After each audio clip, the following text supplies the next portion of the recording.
My husband, 26M, and I, 24F, recently had our dream wedding themed around Dungeons and Dragons.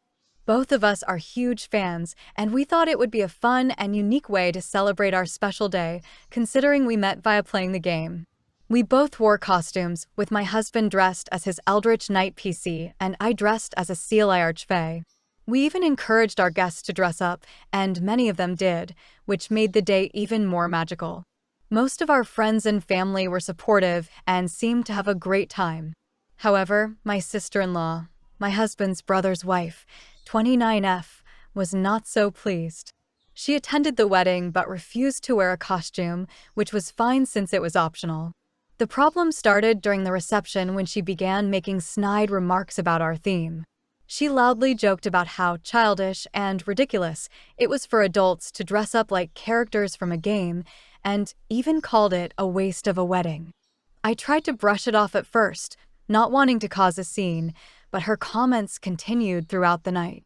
She even said something directly to me about how I looked, like I was going to a Halloween party rather than my own wedding. By the end of the evening, I was really hurt and upset.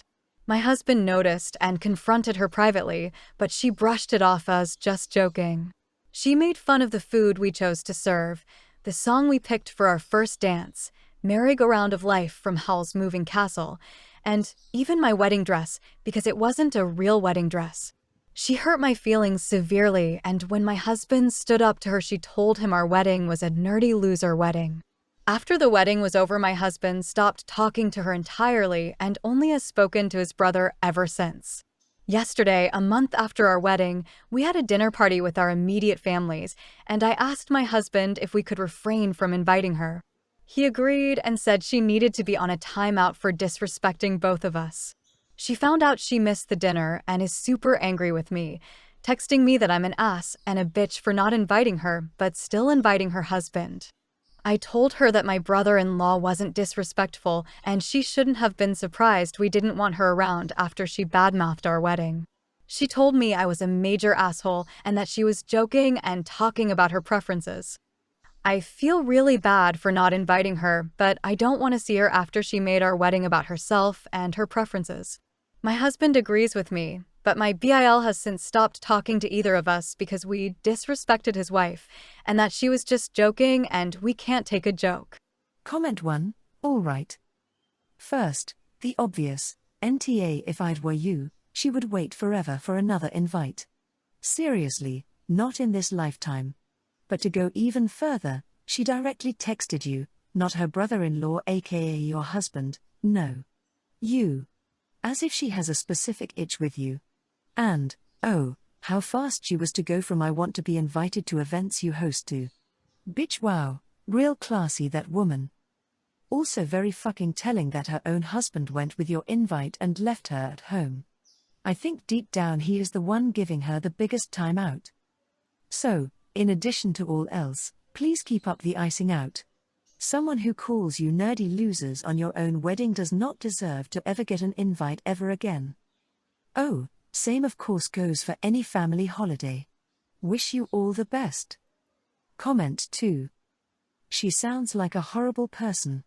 To make fun of someone's preferences is bad enough, but to do it on your wedding day and upset you is even worse.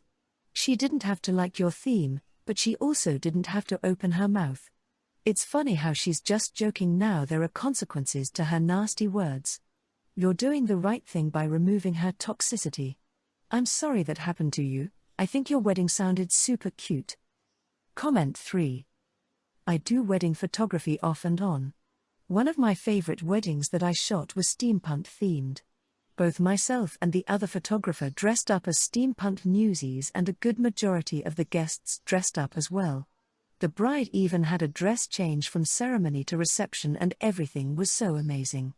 It was a full-day affair and I was so exhausted at the end, but I have never been to a wedding like that before or since. I bet your wedding was absolutely magnificent and something to behold. You are not wrong for shutting these people out. NTA. I, 22F, and my husband, 23M, got married young. I was 18, he was 19. both of us knew we always wanted to get married and start a family young. I started college 2 years ago, and he just graduated with a Bachelor of Biomedical Science. My husband has a girl best friend, 23F, who I'll call Sam, who he met in college. Both of them grew up Baptist, and while he's left the church, they had a very similar childhood and bonded quite quickly. Despite what you may be thinking, her and I got along really well. She and I liked the same music, and we were both studying in relatively the same fields, as she became a friend of mine as well. Since I found out I was pregnant, though, some issues have started to arise. We announced our pregnancy on social media after we told our parents. Sam texted my husband a congrats text and then told him to pass on her well wishes to me. She's been texting him non-stop with baby advice and what she likes to call advice for mama, which includes sometimes relatively targeted jabs at what I should eat. Honestly, I kept brushing the texts off, but it got a point where the conversations were less about the baby and more about me, which I was getting increasingly uncomfortable with because she wasn't texting me, she was texting my husband. My husband acknowledged this and has just started to show them to me and ask what I want him to do. I just told him to ignore them. When I announced I was having a baby shower and sent out the invites, I received a text from Sam. She said something along the lines of wanting to host my baby shower and set it up. I told her politely that my mom was planning on hosting it with the help of my sister and that it was a special moment for them, and I wouldn't want to take that away. Well, Sam ignored that message, because the next day, she came over and insisted we start working out arrangements for the venue. I told her once again, my mom and sister were hosting it, and she told me that she should take her advice and let her plan it because she'd ensure that the baby shower would be better if she planned it, particularly because she'd be working on the menu. Whether it was pregnancy hormones or just bottled up rage, I told her that the jabs she'd been making at me behind my back about my diet during this pregnancy to my husband are really annoying, at that no, she cannot host this shower, and from now on her unsolicited advice was not appreciated, especially if she can't say it to my face. That night my husband's phone blew up with messages from Sam saying that he had no right to show her those messages and they were just supposed to just be health tips because Sam was studying nutritional science and only wanted to help her best friend and ensure a happy baby and life. Honestly, I don't know. I know she had somewhat good intentions and she's been a good friend to my husband and to me, so. Comment 1, NTA, your instincts are right on this one. If the two of you got along so well, why wasn't Sam texting you directly with all her helpful advice? This woman sounds like she is trying to insert herself between you and your husband in a really nasty, manipulative way. I think you need to have a serious discussion with your husband about boundaries. What did husband say after his phone blew up? Comment 2. You know what's bad for the baby, stress, and she's adding to it. Your husband needs to set boundaries with his friend now before he starts looking like an R. When the baby comes, neither of you will have time to entertain a third party because you'll be exhausted. She sounds borderline crazy. Make sure she doesn't try to hurt you and keep her far away from the baby. My friend asked me if I would watch her daughter for a weekend while she went on a trip with her boyfriend. So fast forward, my friend drops her daughter off at my place and everything seems to be going great. I see her daughter all the time because her mom is a friend LM really close to, so she wasn't uncomfortable or shy at all and made herself right at home.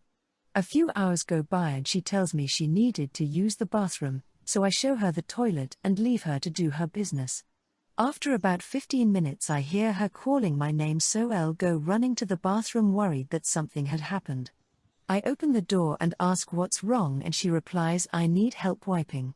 This confused me because this is a 7-year-old girl we're talking about, not some toddler or baby that's still potty training. I say, what do you mean, did something happen? And she says, no, I just went poop. So I tell her I'm not going to help her wipe, she's a big girl and should know how to do it on her own, but she was not budging and refused to do it herself and said that her mom wipes for her because she says if she did it herself she wouldn't get clean enough. Ultimately I was disgusted, And maybe I'm in the wrong. I understand all parents raise their kids differently and all children are on their own time frame of learning new things and such, but being a 7-year-old and still not wiping your own ash was just beyond me. After a while of telling her I won't be wiping for her and she is going to have to sit on the toilet until she decides to do it herself, she starts hysterically crying, telling me she can't do it herself because it's gross and she won't get clean. At this point I call her mom and explain the situation and making it clear that I will not be wiping her butt for her. Thinking my friend would understand my reasoning for not wanting to and tell her daughter she needs to do it herself this time.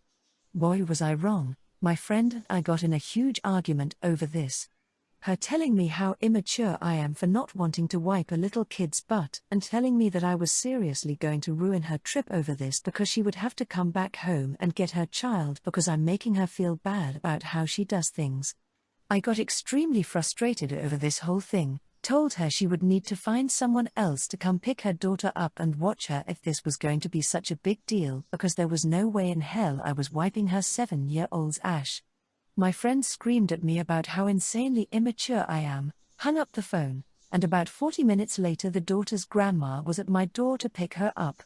So ALTA for not wanting to wipe a 7-year-old's butt for them after every shit they take? Please let me know. I don't have kids of my own and never plan to, but I sure as hell know that when I was 7 I was definitely wiping. Comment 1. NTA the child is 7 years old. I doubt her teachers or school nurse wipe her ash when she's at school. If your friend and her mother want to wipe her butt, that's their business. The child is old enough to know how to use the restroom without assistance and or use wipes if her mother is afraid she's not doing a good job. Comment 2. NTA. That's so gross. The mom has serious issues if she has her 7-year-old convinced that she can't wipe her own butt at that age. I have younger cousins and most of my friends have kids. After 3 years old that stops, and if anything the kids end up with shit stains because they're so confident that they know how to wipe on their own and don't need any help. It's a problem that fixes itself, in my experience. 3 weeks ago, my 15F parents, 41F, 53M, welcomed into the world my twin baby brothers Jonah and Isaac. They are the sweetest bundles of joy, but were absolutely oops babies, on account of my parents' ages. This is the situation. Ever since the birth, my mom has been out of the house when the twins have needed something, in the bathroom, or too busy with whatever she's doing to come and tend to their needs. I know it's not work because she's a Zam. My dad's never home, and my sister, Navia, 17F, is too busy planning her wedding, in a state of mania and breaking down mentally because I don't think she even loves the guy she's engaged to help me with anything. This leaves the babies to me. It was fine the first few days it happened. I get that healing from birth sucks and postpartum depression is a thing, but it doesn't feel fair that these responsibilities keep falling to me. This Sunday, at 6 in the morning while we were all getting ready for church, it fell to me to wake the twins, feed them, wash them, change them, and get them dressed.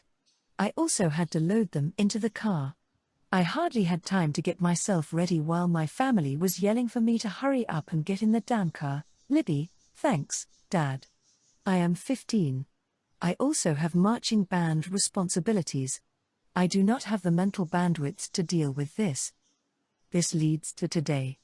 My sister and I were having lunch while talking about wedding planning. She's getting married to our pastor's son, 19M, so it's kinda a big deal.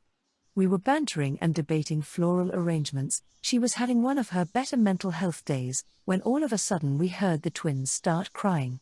They screamed and cried, and I just sat flipping through magazines before I noticed my sister staring at me. The interaction went something like this. Me, what, Navia? Navia, a bit annoyed, aren't you gonna get that? Me, get what? Navia, the twins. Duh. I don't know what came over me, but I groaned and yelled that I hated being the boys' live-in nanny instead of their sister, and that I couldn't understand why mom can't take care of them herself. I ranted for a while. I said I hated not being able to get sleep, or even take care of my own needs because I had to watch out for the boys first. Navia got a nasty look on her face and told me I was an ass for trying to make mom's life harder than it needs to be, and that I should be overjoyed that our parents have bestowed me the blessing of taking care of our brothers and being able to bond with them while they're still young. I asked her that if it was such a blessing, why couldn't she help out? This made her just get pissy with me and walk away. It's been a few hours, and my sister still hasn't talked to me. It's very clear to me that she's been avoiding me. So am I really that much of an a-hole for not wanting to take care of my brothers? Comment 1. NTA. And how did your parents' twins become yours? You didn't have them, your parents did. And for your sister to just stare at you as if you were neglecting your own kids tells me that they've all agreed to make you the surrogate parent. That is wrong on so many levels.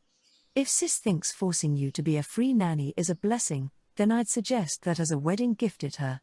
The blessing of being the new, free nanny. Sure hope that doesn't put a damper on the honeymoon. Edit, make sure sis knows you won't be her free nanny either. Comment 2. NTA. I think there should be a small level of everybody pitching in, but what you are being saddled with is excessive. You are only 15 and you are not their mother. Can you talk to your father about this? Does your mother need medical help with depression? She and your father need to be primary caretakers, and you and your sister should do a little to help out when necessary. The fact that your sister turned to you when the babies cried is concerning. Where was your mother?